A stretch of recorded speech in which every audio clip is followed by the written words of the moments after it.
Breaking bad habits. Planet Earth is reaching a point of no return. Climate change has been a constant hot topic, no pun intended, for decades, and the overwhelming evidence is now too great to ignore. Hot off the heels of shocking documentary Seaspiracy, Breaking Boundaries is a scientifically sound, shocking and harrowing examination of just how close we are to the tipping point for sustainable life on this planet. Specifically, the boundaries in question are rounded out to 9 key segments.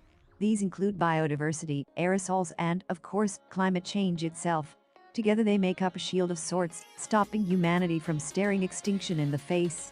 Right now though, that shield is starting to wane. Narrated by David Attenborough, and utilizing the science of Johan Rockström, Breaking Boundaries is a comprehensive breakdown of what problems planet Earth faces, what risk they have to our everyday life, and what we as a species can do to stop a possible mass extinction from coming to fruition. Visually, the documentary combines different splash screens, interviews and archival footage, with a few recurring CGI screens that do become a bit tedious after a while. One in particular shows numerous people walking through different colored zones.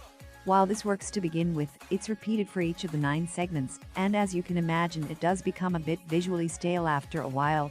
Thankfully, the material itself is hard-hitting enough to look past that, but one can help but feel a more simplistic graphic would have sufficed in a way. It feels like the TV equivalent of that one kid during a school presentation, using the fanciest word art title possible.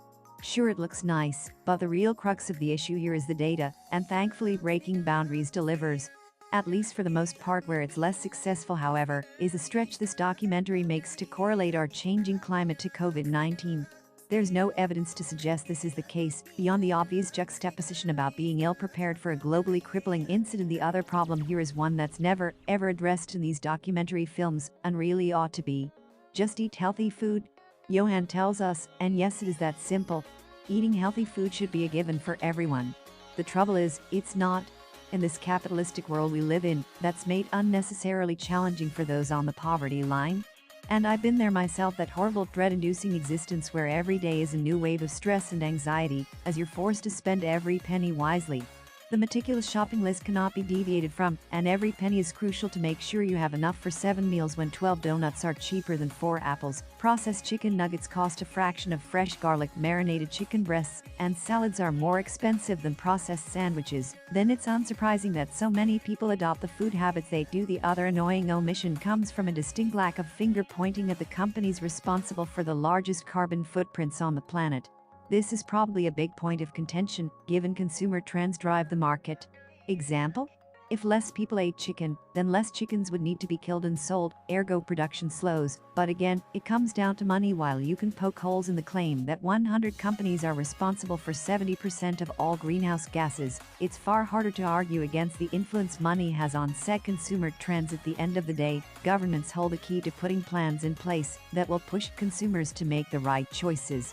And these must be fair and impartial for everyone, regardless of income level. Despite those gripes, Breaking Boundaries is another scientifically sound and hard-hitting Attenborough documentary, reminding us that this planet is at breaking point.